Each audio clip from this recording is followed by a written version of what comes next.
What Mike Bickle said and what he really meant right now in the Bearded Prophet. Hey folks, I was sharing about Mike Bickle, had these quotes and little pithy things he would say, but then we find out his life doesn't really match it. His walk doesn't match his talk. And one of the biggest ones, when I first got to IHOP, they said this, and Mike said it, and it was repeated many times.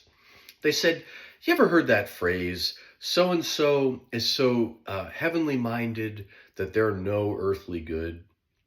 This would be like a charge against that prayer person at your church. They're always in the clouds. They're always praying all the time, but they're earthly. They're no good.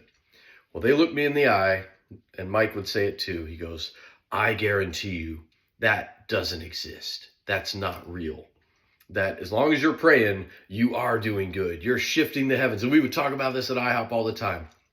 You know, we're changing destinies and nations, and people are getting saved tonight and delivered, and let's keep praying.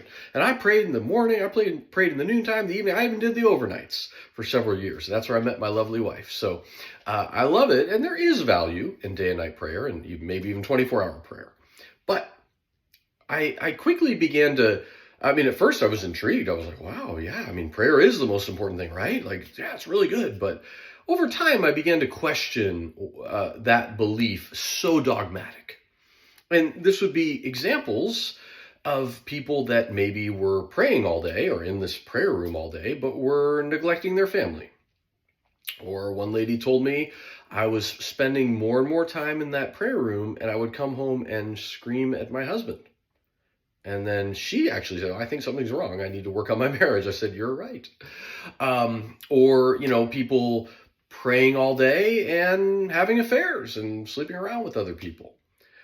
Prayer doesn't solve your sin issues. Prayer doesn't solve your dysfunctions. But what we see or now see in Mike's life is he was that person.